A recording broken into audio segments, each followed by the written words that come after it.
देखिए दीदी, ओ दीदी, खत्म हुआ खेला, अब आएगा जनता का फैसला। क्या मेरे को हिंदी सिखाएगा ये? हम तो उसको कान पकड़ के हिंदी सिखा देगा।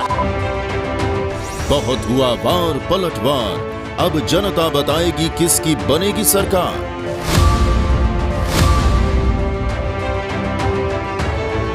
चार राज्य और एक केंद्र शासित प्रदेश के नतीजे आने में सिर्फ कुछ घंटों का है इंतजार।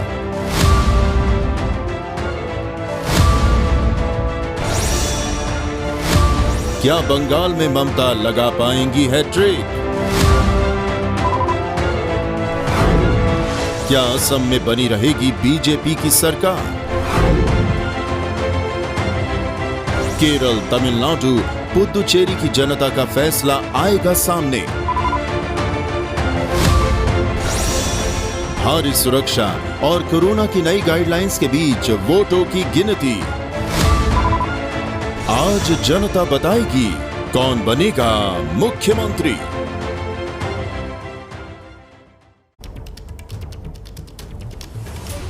नमस्कार, बहुत बहुत स्वागत है आप सबका। आप देख रहे हैं एबीपी न्यूज पर हमारी ये बड़ी और सबसे संवेदनशील कवरेज। आज नतीजों का दिन है। बहुत से नतीजों पर आपकी निगाहें होंगी। आप जानना चाहते होंगे कि 4 लाख का जो आंकड़ा कोरोना का पहुंचा है, उसके पीछे की वजह क्या है?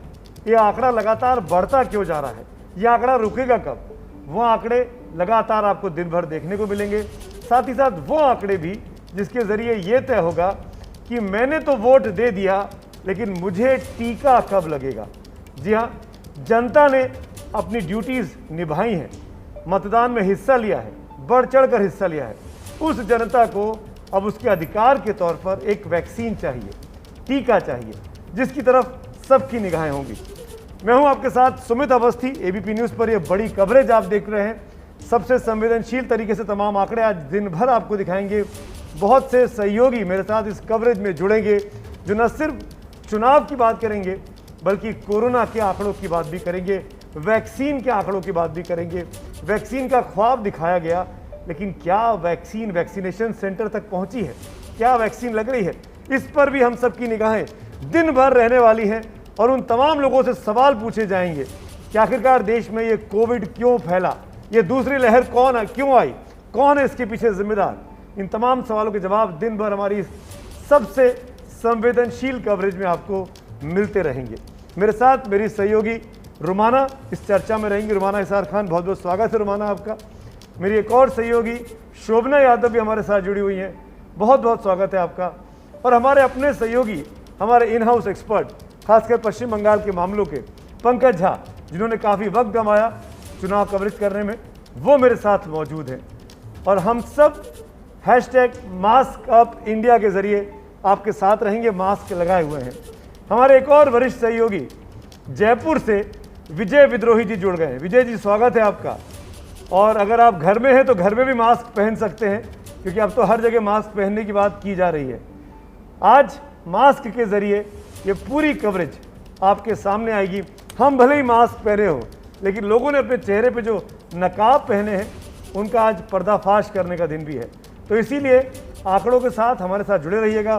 किस तरीके से आंकड़े आपके सामने आएंगे दिन भर आज, ये बताएंगी मेरी सहयोगी रुमाना। तो जैसा कि सुमित जी ने बताया कि ये कवरेज हमारी बेहद संवेदनशील। देखिए, चुनाव का खेल खत्म, आज नतीजों की बारी। लेकिन महत्वपूर्ण आज का दिन इसलिए हो जाता है कि चुनाव के खेल खत्म होने के बावजूद कोरोना का जो खतरनाक खेल है वो देश में जारी है। कई घरों में मातम पसरा हुआ है, देश में हाहाकार मचा हुआ है, अस्पतालों में बेड की कमी है, ऑक्सीजन, प्राणवायु वो लोगों को नहीं मिल पा रहा है, जरूरी दवाएं लोगों को नहीं मिल पा रही हैं। और इस सब के बीच आज नजर 5 राज्यों के चुनाव के नतीजों पर भी। और क्योंकि हम आपके लिए आंकड़े लाए हैं, अपनी जिम्मेदारी निभाते हुए चुनाव की बड़ी कवरेज लेकर आए हैं पूरी संवेदनशीलता के साथ, और वो संवेदनशीलता आपको इस वक्त एबीपी न्यूज की हमारी इस टेलीविजन स्क्रीन को देखकर समझ में आएगा, क्योंकि एक तरफ जो हम टैली आपके लिए लेकर आते हैं, जहां चुनाव के वो नतीजे, वो आंकड़े, वो नंबर जिसका इंतजार रहता है नतीजों वाले दिन, इलेक्शन रिजल्ट वाले दिन, वो टैली आपको दिख रही है। साथ ही साथ आपको उसी राज्य का दिखेगा कोरोना मीटर। जी हां, जिस तरीके से आप देख सकते हैं टेलीविजन स्क्रीन के ऊपर की पट्टी में पश्चिम बंगाल में किस पार्टी, किस गठबंधन को कितना बढ़त, ये आपको ऊपर की पट्टी में दिखेगा। जिस तरीके से टीएमसी अभी 0-0-0 आपको दिख रहा है, टीएमसी 0, बीजेपी +0, कांग्रेस +0, अन्य 0। जैसे जैसे नतीजे आने शुरू होंगे, रुझान आने शुरू होंगे, ये जो डिजिट है वो बदलना शुरू हो जाएगी। और इसके बिल्कुल ऑपोजिट नीचे की पट्टी में आप पश्चिम बंगाल का ही कोरोना मीटर भी देखेंगे और वैक्सीन मीटर भी देखेंगे। तो ये पूरी तैयारी है हमारी संवेदनशीलता के साथ, देश का पूरा हाल आपको दिखाएंगे। नीचे की पट्टी में ही देश का कोरोना मीटर कि पिछले 24 घंटे में कितने नए मरीज सामने आए हैं, मौत का आंकड़ा कहां पर पहुंचा, और साथ ही कोरोना से जंग में वैक्सीन मीटर, कितने लोगों तक वैक्सीन पहुंची। कल 1 मई था, मतलब वो अभियान देश में 18 साल से 44 साल तक वालों को वैक्सीन पहुंचाने का वो भी शुरू हो चुका है। और इसी तरीके से टेलीविजन स्क्रीन के राइट और लेफ्ट में आप देखेंगे बाकी 4 राज्यों का हाल। राइट और लेफ्ट में बाकी 4 राज्य मतलब तमिलनाडु, केरल, असम और केंद्र शासित प्रदेश पुडुचेरी, वहां के नतीजे भी आते रहेंगे। और जिस वक्त आप वहां के नतीजे देख रहे होंगे, लगातार साथ के साथ आप कोरोना मीटर भी देख पाएंगे। जिस तरीके से इस वक्त तमिलनाडु का वैक्सीन मीटर आप देख रहे हैं, चुनाव शुरू हुआ 16,073 वैक्सीन लग चुकी थी। और इसी तरीके से पुडुचेरी देखिए आप, चुनाव शुरू हुआ 665, चुनाव खत्म हुआ 3,150 वैक्सीन लग चुकी। कोरोना मीटर देखिए अब आ गया। असम में किसको कितनी बढ़त, ये आप देखेंगे एक तरफ, और साथ ही साथ कोरोना मीटर भी आप देखेंगे, वैक्सीन मीटर भी आप देखेंगे, क्योंकि ये जानकारी आप तक पहुंचाना इसलिए जरूरी है कि 18 साल से ज्यादा उम्र के लोगों ने वोट दे दिया, अपनी जिम्मेदारी निभा दी, वैक्सीनेशन के लिए रजिस्ट्रेशन करा लिया, लेकिन नंबर कब आएगा वैक्सीनेशन का? भाई नतीजे आज आ जाएंगे चुनाव के, लेकिन वैक्सीनेशन मीटर क्या आगे बढ़ पाएगा? ये वो सवाल है जो इस वक्त देश के मन में है। और इसीलिए पूरी संवेदनशीलता के साथ नतीजों का हाल और साथ ही साथ देश में कोरोना का हाल, एक संतुलन बनाने की कोशिश, ये सुमित जी हमारी स्क्रीन में। बिल्कुल, इस बीच में हमारे साथ पंकज झा भी मौजूद है रोमाना। और पंकज झा वो शख्स हैं, जब कोविड की दूसरी लहर नहीं आई थी उसके पहले पंकज झा काफ़ी दिनों तक पश्चिम बंगाल में घूमे, पश्चिम बंगाल की ज़मीन को तलाशा और ये समझने की कोशिश की इस पूरे अपने दौरे के दौरान पंकज कि आखिरकार वहाँ होने क्या वाला है। आप जब थे पंकज, मैं आपसे जानना चाहता हूँ, तब ये सोचा नहीं था कि 2 मई को जब नतीजों की बात होगी तो हमको स्क्रीन पर ये टैली दिखानी पड़ेगी कि एक तरफ कोरोना का मीटर चल रहा है, एक तरफ वैक्सीनेशन का मीटर चल रहा है और एक तरफ चुनावी का भी मीटर चल रहा है, नतीजों का मीटर चल रहा है। साफ तौर पर इन चुनावों की वजह से क्या आपको इस बात का आभास हुआ था कि नेताओं को ज़रा सा भी इल्म है कि वो देश में कोविड की लहर को पनपा रहे हैं, बढ़ा रहे हैं? जब बंगाल चुनाव में हम वहाँ गए थे, जब चुनाव प्रचार चल रहा था, तब वोटों की मतलब पहले दौर का मतदान भी नहीं हुआ था, तब तक वहाँ बिल्कुल नहीं लग रहा था कि इस तरीके से कोरोना की दूसरी लहर आएगी और ये लहर एक तरीके से पूरे देश में कोहराम मचा देगी। और सुमित, वहाँ पर जिस तरीके से चुनाव प्रचार चल रहा था और वो जो कहा जा रहा है कि कोविड प्रोटोकॉल का कहीं भी किसी भी रैली, रोड शो या कि जब नामांकन करने जाते थे उम्मीदवार, कहीं भी कुछ भी नहीं दिखता था। नेता जो बड़े हैं वो मास्क लगाते थे, लेकिन हम देखते हैं ना ठुड्डी के नीचे वो रस्म अदायगी के तौर पर मास्क लगाया करते थे। बिल्कुल कोरोना जैसी कोई चीज़ नहीं दिख रही थी। लेकिन मैं आपको एक बात बताऊँ कि अगर हम कंपेयर करें दूसरे राज्यों से, कुछ राज्यों से, अगर वहाँ टेस्टिंग और ट्रैकिंग हो रहा होता तो शायद आज वहाँ जो कोरोना की जिस तरीके से अभी विस्फोट हुआ है, अगर पहले इस बात के संकेत मिल गए रहते। और मैं तो एक बात और भी कहना चाहूँगा सुमित, कि जो संवैधानिक संस्थाएं हैं, खासतौर से मैं चुनाव आयोग का भी नाम लेना चाहूँगा, कोलकाता हाईकोर्ट का भी, जो बाद में चेती, अगर ये पहले से संज्ञान ले ली रहती तो शायद हालात बेहतर होते। बिल्कुल, ये सब हम बातों को समझ में आ रहा था कि चुनाव के जरिए कोविड फैल सकता है, पर लेकिन चुनाव आयोग न जाने किस धुन में था, किस जिद में था या क्या वो चाह रहा था, ये वही समझा सकता है। और चुनाव आयोग के जिस तरीके के आरोप मद्रास हाईकोर्ट ने लगा दिए चुनाव आयोग पर कि चुनाव आयोग के अधिकारियों पर हत्या का मुकदमा चलना चाहिए, मर्डर के चार्जेस चले जाइए, आप समझ सकते हैं किस हद तक गुस्सा इस वक्त देश के अंदर है। इसीलिए पूरी संवेदनशीलता के साथ ये कवरेज आप देखेंगे, कोई हबड़ तबड़ नहीं, लेकिन सवाल ज़रूर पूछे जाएंगे जो तमाम नेता यहाँ आकर बैठेंगे और अपनी जीत पर खुशी जताने की कोशिश करेंगे। लेकिन चलेंगे सीधे मेरी सहयोगी शोभना के पास, जो इन चुनावों की बड़ी बातों से हमको वाकिफ कराएंगी। शोभना। बहुत बहुत धन्यवाद सुमित जी। और जैसा कि सुमित जी ने कहा ही कि हम बहुत गंभीरता के साथ, संवेदनशीलता के साथ इन आंकड़ों को आपके सामने रखेंगे। 5 राज्यों के चुनाव नतीजे आने हैं, वोटर ने अपनी जिम्मेदारी निभाई है और तमाम वो लोग जिन्होंने वोट दिया है उन्हें इंतज़ार है कि उनके राज्य में कौन सत्ता पर काबिज होगा, किसको सत्ता मिलने जा रही है। कोरोना का आंकड़ा भी राज्यों में लगातार तेजी के साथ बढ़ रहा है। ये लीजिए चुनाव नतीजे की जो बड़ी बातें हैं, 5 राज्यों के चुनाव नतीजे आने वाले हैं, जैसा कि लगातार हम आपको बता रहे हैं। स्क्रीन पर आप देखेंगे तो टैली भी लगातार हम आपके लिए लेकर आएंगे। सुबह 8 बजे से वोटों की गिनती शुरू होगी, पहले पोस्टल बैलेट की गिनती शुरू होगी। भीषण कोरोना काल में चुनाव के नतीजे आने वाले हैं। कोरोना का आंकड़ा एक तरफ बढ़ रहा है, दूसरी तरफ 5 राज्यों में कौन सरकार बनाएगा ये हमें पता चलेगा। काउंटिंग में कोरोना के नियमों का पालन बेहद जरूरी है। तमाम हाई कोर्ट्स ने कड़ा रुख अपनाया हुआ है। जीत के बाद जश्न पर पूरी तरह से पाबंदी है, यानी किसी भी तरीके का कोई जुलूस, किसी भी तरीके का कोई रोड शो निकालने की इजाज़त नहीं होगी। और जैसा कि आप देख ही रहे हैं स्क्रीन पर, ये बड़ी बातें हमने आपको समझाई। और अब मैं रुक करूंगी सुमित का। सुमित, बड़ी बातें तो हमने बता दी हैं और अब इंतजार 8 बजने का, पहला आंकड़ा आना शुरू होगा, तब तक हमारी चर्चा लगातार जारी रहेगी। बिल्कुल, और करीब 1 घंटे और 49 मिनट का वक्त बाकी है जब 8 बजेंगे और चुनावी नतीजे हमारे सामने आएंगे। शोभना, आपके पास लगातार आते रहेंगे क्योंकि आंकड़े आप समझाएंगे भी और दिखाएंगे भी। लेकिन इस वक्त सीधे ले चलेंगे अपने दोस्तों को। मेरे साथ 3 खास मेहमान जुड़ रहे हैं, बारी बारी से उनके पास चलते हैं। कुंतल चक्रवर्ती हैं, जिन्होंने इस चुनाव को कवर किया, कोलकाता से मेरे साथ हैं। रशीद किदवई साहब हैं, एक्सपर्ट हैं, जाने माने पत्रकार हैं, भोपाल से हमारे साथ जुड़ रहे हैं, वर्क फ्रॉम होम कर रहे हैं। और साथ में मेरे वरिष्ठ सहयोगी विजय विद्रोही, जैसा कि मैंने आपको बताया, वो भी इस वक्त हमारे साथ जुड़े हुए हैं, जयपुर से वर्क फ्रॉम होम कर रहे हैं। लेकिन कुंतल, मैं पहले आपके पास आना चाहूँगा, ये समझना चाहूँगा, आप ज़मीन पर खड़े हुए हैं। चुनाव आयोग ने अब नतीजों के दिन के लिए बहुत सारी गाइडलाइंस इशू कर दी है, बहुत सारे नियम बना दिए हैं कि आपको RT-PCR की नेगेटिव रिपोर्ट लेके आनी होगी, तभी आप काउंटिंग सेंटर में जा सकते हैं। वहाँ पर भीड़ मजमा नहीं लगेगा, जुलूस नहीं निकलेगा। क्या आप ये सब चीज़ें अब देख पा रहे हैं? क्या वाकई में इस पर गंभीरता से अमल हो रहा है कि नहीं हो रहा है? कुंतल। हाँ बिल्कुल, इस तरह का जो नियमों का पालन करना है वो यहाँ के जो स्टेट पुलिस है वो पालन कर रहे हैं। और यहाँ देखिए त्रिस्तरीय यहाँ सिक्योरिटी टायर रखा गया है, त्रिस्तरीय मतलब सिक्योरिटी टायर रखा गया है। वो पहले बाहर है लोकल पुलिस और अंदर स्टेट आर्म्ड पुलिस और उसके अंदर सेंट्रल फोर्स। इसको क्रॉस करके हर पोलिंग जो एजेंट्स है यहाँ उनको जाना पड़ेगा। और एजेंट्स जो भी अंदर जाएंगे उनके हाथ में सिर्फ पेन और पेपर रहेगा। 2 एजेंट्स के बीच में एक एजेंट जो बैठेंगे, जैसे कि फ़्लाइट में नियम है, उनको PPE किट पहनना होगा और हाथ में ग्लव्स रखना है, फिर फेस शील्ड भी उनको पहनना होगा। ये सारे नियमों का यहाँ नियम रखा गया है और नियमों का पालन करना है। और देखना ये होगा कि पूरे दिन में इस तरह के नियमों का किस तरह से पालन किया जाता है। लेकिन आपको बता दूं कि 108 काउंटिंग सेंटर हैं और इसके लिए 242 कंपनी सेंट्रल फोर्स को रखा गया है। लेकिन आज सुमित जी शायद ये काउंटिंग में थोड़ा बहुत देरी ज़रूर हो सकता है, जैसा कि देखा गया था बिहार चुनाव में। वजह यह है कि जो पोस्टल बैलेट्स है, पोस्टल बैलेट्स इस बार ज़्यादा है बंगाल चुनाव में, क्योंकि 80 साल के ज़्यादा उम्र के लोग इस बार पोस्टल बैलेट में वोट किया है और जो फिजिकली चैलेंज है वो भी वोट किया है। इस वजह से इस बार मुझे लग रहा है कि काफ़ी देरी हो सकते हैं काउंटिंग में। चलिए कुंतल, आप नज़र रखिएगा, हम उस पर भी नज़र रखेंगे। और वैसे भी बहुत ही क्लोजली फाइट कॉन्टेस्ट है ये, बहुत ही करीबी के मुकाबला है बीजेपी और TMC के बीच।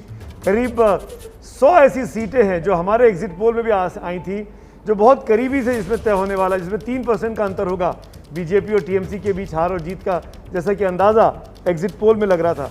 तो वाकई में आज दिन लंबा हो सकता है। नतीजे कब तक साफ होंगे, तस्वीर कब तक साफ होगी नई विधानसभा की, खासकर पश्चिम बंगाल में, वो देखने वाली बात होगी। लेकिन विजय विद्रोही के पास चलते हैं। विजय जी, चुनाव आयोग के एक एक कदम पर बहुत ही बारीकी से नज़र रखे हुए हैं और जयपुर में भले ही बैठे, लेकिन आज की इस इंटरनेट के ज़माने में उनकी तीखी और पैनी डिजिटल नज़र जो है वो चुनाव आयोग के तमाम गतिविधि पर लगी हुई है। विजय विद्रोही जी, आप ठीक तो हैं? और पहले बात ये बताइए कि चुनाव आयोग इतनी ज़्यादा डांट पीटी, कुछ समझ में आया कि नहीं आया चुनाव आयोग को? देखिए, इसमें 2 चीजें हैं। एक तो ये है कि चुनाव आयोग वैसे भी माना जाता है कि उसके पास दांत नहीं है, लेकिन जो छोड़े वो दांत भी हैं उससे उसने काटना बिल्कुल छोड़ दिया है। ये दो चीजें हैं। अब मद्रास हाईकोर्ट ने इतनी सख्त टिप्पणी की, उसके बाद चुनाव आयोग मद्रास हाईकोर्ट में जाके कहता है साहब मीडिया को रिपोर्टिंग मत करने दीजिए, जो आप मौखिक टिप्पणी कर रहे हैं, हमारी छवि को धूमिल मत होने दीजिए। लेकिन अपनी छवि खुद चुनाव आयोग ने धूमिल करवाई। आप बताइए कि जब नेता, बड़े बड़े नेता किसी भी पार्टी के हो, बिना मास्क के और बिना सोशल डिस्टेंसिंग को मेंटेन किए हुए चुनाव रैलियों में भाग ले रहे थे, तब चुनाव आयोग ने क्या कोई नोटिस जारी किया? वो नोटिस जारी करना उनके अख्तियार में था, हक में था। क्यों नहीं जारी किया? क्यों किसी को पाबंद नहीं किया? क्यों किसी के खिलाफ कार्रवाई करने की बात की नहीं की? क्यों किसी का नाम नहीं लिया? इतना सभी चुनाव आयोग कर देता, जैसा कि कोलकाता हाईकोर्ट ने कहा कि आप सेशन के 10% का भी काम कर देते तो बेहतर रहता। तो कुल मिलाकर मुझे लगता है कि चुनाव आयोग का ने जो अपने पैरों पर ही एक तरह से कुल्हाड़ी मारी, और दूसरा जो लोग ये पॉलिटिकल पार्टी के नेता कहते हैं कि जिस जगह कोरोना चुनाव नहीं था वहां भी तो कोरोना फैला, लेकिन आप यहाँ ये चीज फर्क समझना होगा कि देश भर के लोग बंगाल में, असम में रैलियों को देख रहे थे। जब वो रैलियों को देख रहे थे अपने घर बैठे, जैसे मैं जयपुर में देख रहा था रैली को टीवी पर, और उसमें मैं देखता हूं कि मेरे नेता मास्क नहीं पहन रहे, मेरे नेता सोशल डिस्टेंसिंग का ध्यान नहीं रख रहे, तो मेरे मन में ये रहता था कि ठीक है अभी इसका मतलब कोरोना खत्म हो गया, नेता ये सब नहीं कर रहे, इसका मतलब सब कुछ सही है। तो उसका ये दूसरा गलत इफेक्ट, नेगेटिव इफेक्ट जयपुर तक, मुंबई तक, केरल तक पहुंच रहा था। बिल्कुल, leader should lead from the front. पुरानी कहावत है कि जो नेता होता है उसको खुद आगे आके लड़ाई लड़नी चाहिए, लेकिन अगर नेता ही ऐसी उदाहरण नहीं पेश कर रहा है, ऐसी मिसाल नहीं पेश कर रहा है जिससे कोरोना की लड़ाई को मजबूती से लड़ा जाए, बल्कि लड़ाई अगर ढीली पड़ जाए, लापरवाही आ जाए स्वभाव में, व्यवहार में, वो दिक्कत होती है। एक क्विक रिएक्शन रशीद किदवई का ले लेते हैं। रशीद भाई, एक जल्दी से बता दीजिए आज के आंकड़े आपके लिहाज से क्या होने वाले हैं, खासकर पश्चिम बंगाल और असम में? मुझे लगता है सब जगह एक साफ तस्वीर आएगी। मतलब एक राजनीतिक दल, उसका समूह गठबंधन जो है वो जीतेगा और दूसरा हारेगा। मतलब ये बिल्कुल जो हम कहते हैं कांटे का मुकाबला, वो बहुत मुश्किल है, क्योंकि जिस अंदाज में चुनाव लड़ा गया है, मैं असम गया था, मैंने वहाँ चुनाव देखा, तो ऐसा नहीं होगा कि बिल्कुल दोनों पक्ष जो हैं जैसे बिहार में हुआ कि बराबरी पे ख़त्म हो, ऐसा मुझे मुश्किल लगता है। तो जो भी दल जीतेगा वो, अभी मैं क्योंकि नतीजे आने वाले हैं इसलिए मैं ज़्यादा उसकी तफसील में नहीं जाऊंगा, लेकिन एक डिसाइसिव विक्ट्री होगी। और इलेक्शन कमीशन देखिए बहुत बड़ा दोषी है, क्योंकि संविधान में सुमित कहीं भी ये नहीं लिखा है कि उसे आम राय बनानी होगी या राजनीतिक दलों से उसको उसकी सहमति लेनी होगी। वो तो अंपायर था, ऑन फील्ड अंपायर था, उसको खुद नियम तय करने थे। मैं उस बात से बिल्कुल नहीं करता कि चुनाव नहीं होने चाहिए। यूएस का प्रेसिडेंशियल इलेक्शन हुआ जब ये महामारी फैली हुई थी, लेकिन उसके कायदे, नियम और गाइडलाइंस के तहत चुनाव हुआ। क्यों वीडियो कॉन्फ्रेंसिंग नहीं हुई हर राजनीतिक जो रैली होती थी उसकी, और उसमें उस राजनीतिक दल के लोगों को, उसके प्रबंधकों को जिम्मेदार ठहराया जाता? ऐसा बहुत कुछ किया जा सकता था। और हमने उदाहरण देखे हैं, बहुत बड़े बड़े नेताओं की बहुत बड़ी बड़ी ई रैलीज हमने देखी हैं, उनके ई कैंपेन देखे हैं, हमने बड़ी बड़ी इंटरनेशनल समिट वेबिनार्स देखे हुए हैं जिसमें राष्ट्राध्यक्ष हिस्सा ले रहे हैं, अपोजिशन के नेताओं की बड़ी बड़ी मीटिंग्स देखी हुई हैं जहां देश भर से नेता जुड़ते हैं और वो वर्किंग कमेटी की बैठकें होती है। सवाल ये है कि जब तमाम सुविधाएं थीं, आप ई कैंपेन कर सकते थे, फिर आपने क्यों जनता को हजारों लाखों की संख्या में चुनावी रैलियों तक बुलाया, और न सिर्फ बुलाया बल्कि अब कोरोना की इस आग में धकेल दिया है। पूरा हिंदुस्तान आज की तारीख में अगर त्राहिमाम कर रहा है तो उसके लिए बहुत बड़ी वजह चुनाव की ये रैलियां थी, और चुनाव आयोग अपने हाथ आसानी से नहीं धो पाएगा इस पाप से। ये इल्ज़ाम उसके सर पर हमेशा रहने वाला है। एक बार फिर शोभना यादव के पास चलते हैं, क्योंकि बड़े बड़े नेताओं की साख दांव पर भी लगी है इन चुनाव में। तो प्रधानमंत्री नरेंद्र मोदी के लिए ये चुनाव क्या इशारा करेंगे, नतीजे क्या इशारा करेंगे, बता रही हैं शोभना। बिल्कुल सुमित, ये बहुत अहम हो जाता है, क्योंकि जिस तरीके से पश्चिम बंगाल की लड़ाई बीजेपी ने लड़ी है और सारा का सारा दारोमदार आप जानते ही हैं कि प्रधानमंत्री मोदी के कंधों पर होता है, तो मोदी के लिए नतीजों के क्या मायने हैं।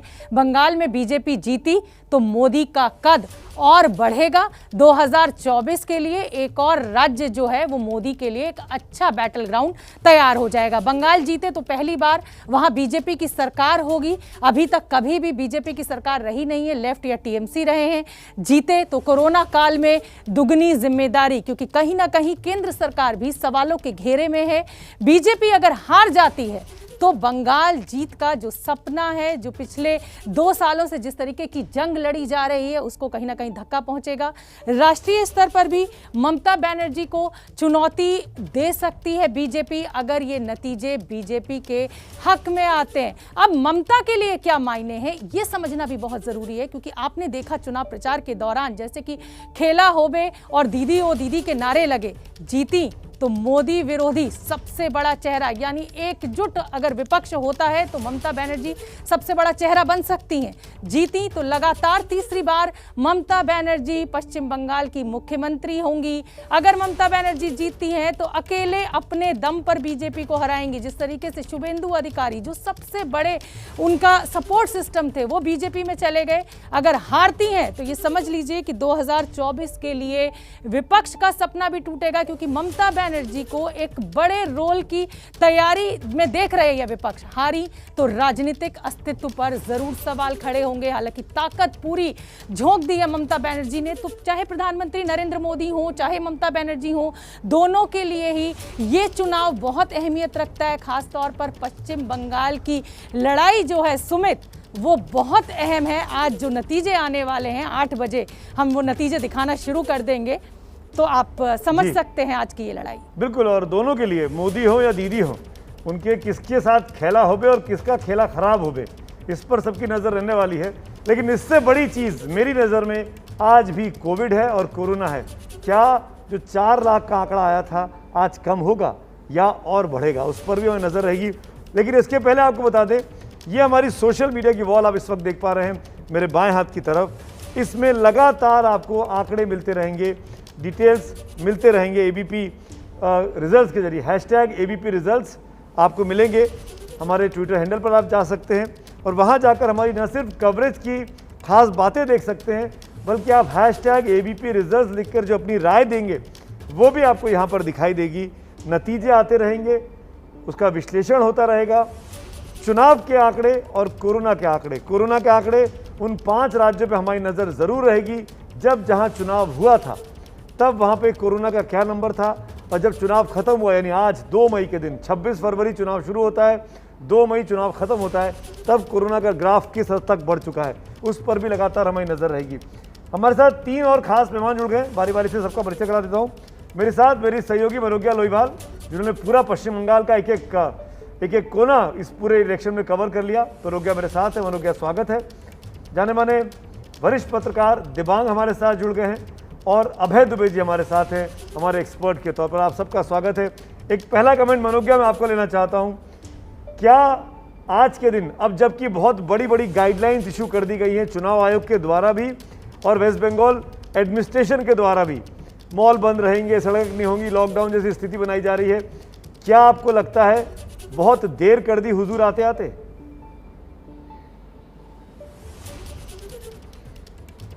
बिल्कुल सही, इतनी देर कर दी कि अब मामले 17,000 पार कर गए हैं और वो भी सिर्फ 55,000 टेस्ट पर। अब आप अंदाजा लगा सकते हैं कि बंगाल में अगर 1 लाख टेस्ट हो गए तो आंकड़े शायद 30 से 40,000 क्रॉस कर जाएंगे, जो अभी तक के भारत के सबसे खराब आंकड़े होंगे।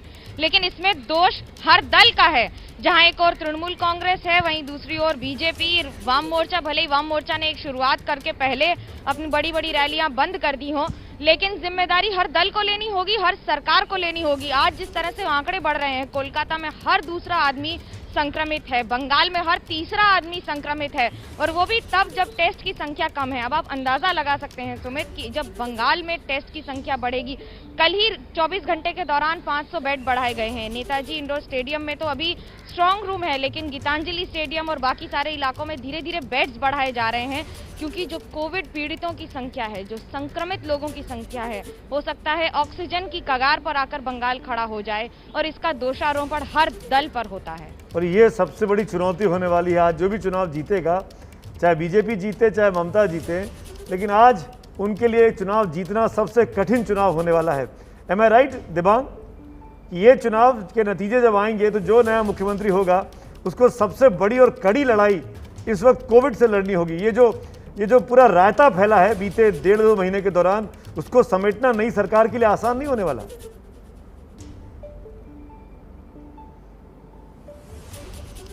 बिल्कुल, बहुत कड़ी चुनौती होने वाली है सुमित। और मैं एक तरीके से एबीपी न्यूज आप सबको बधाई देता हूं कि मैं देख रहा हूं सब लोग यहां पर मास्क लगाए हुए हैं।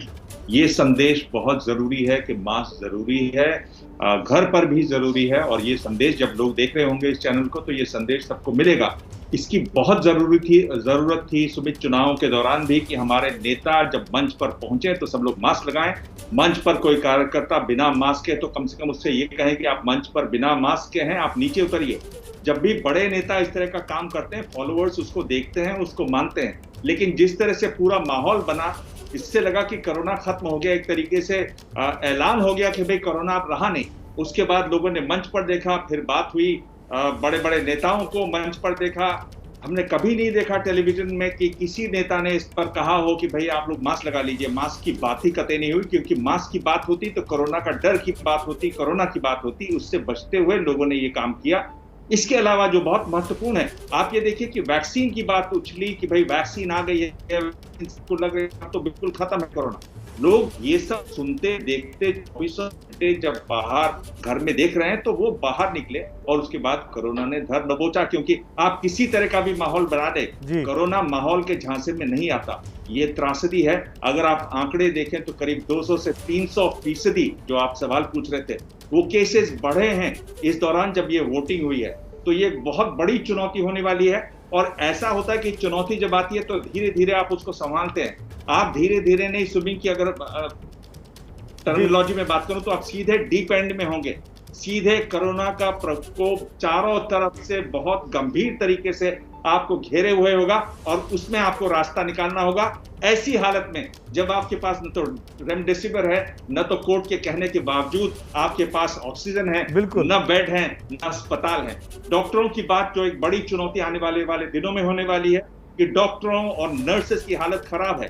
कोर्ट दर कोर्ट लगातार चुनाव आयोग पर उंगली उठा चुका है, चाहे वो मद्रास हाईकोर्ट हो, चाहे कलकत्ता हाईकोर्ट हो, चाहे दिल्ली हाईकोर्ट हो। इलाहाबाद हाईकोर्ट ने भी कहा सुमित, क्योंकि पंचायत चुनाव हुए इसी दौरान 4 दौर के उत्तर प्रदेश में, इलाहाबाद हाईकोर्ट ने भी यही बात कही कि चुनाव आयोग उसके लिए आप कोर्ट दर कोर्ट कहीं चले जाइए, उत्तर से लेकर दक्षिण तक और पूरब से लेकर पश्चिम तक, किसी भी कोर्ट ने, किसी भी अदालत ने किसी भी वक्त ये नहीं कहा कि उनके इलाके की सरकार, उनके सूबे की सरकार बहुत अच्छा काम कर रही है।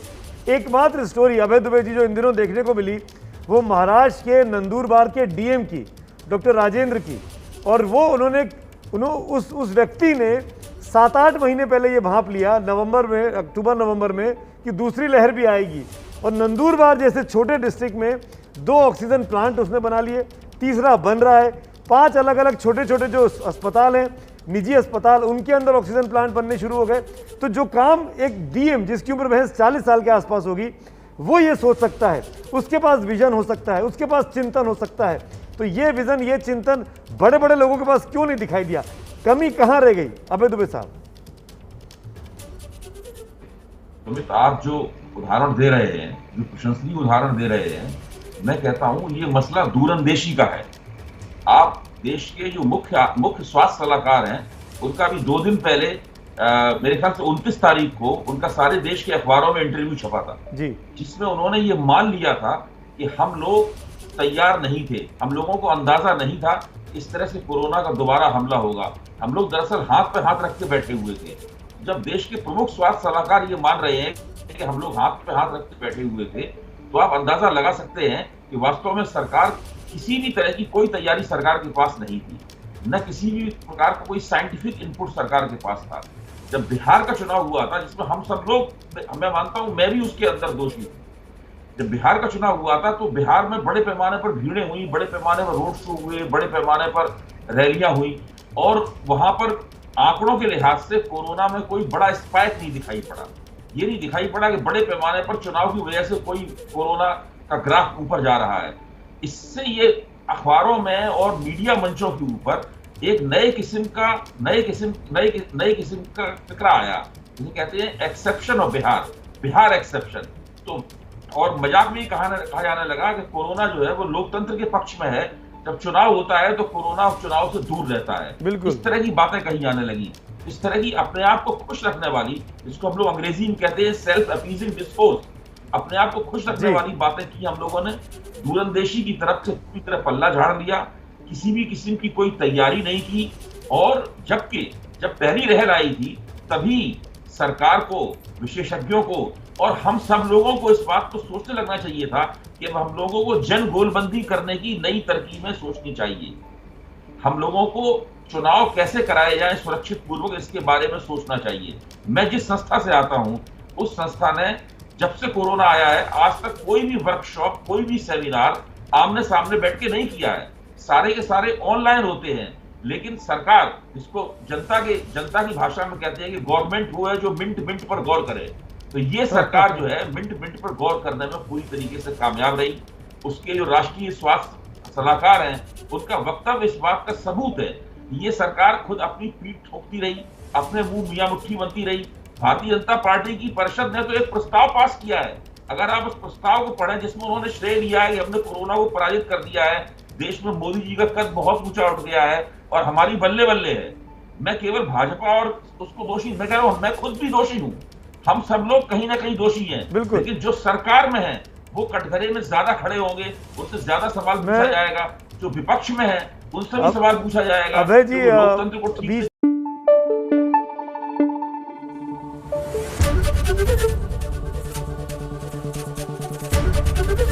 एबीपी न्यूज आपको रखे आगे।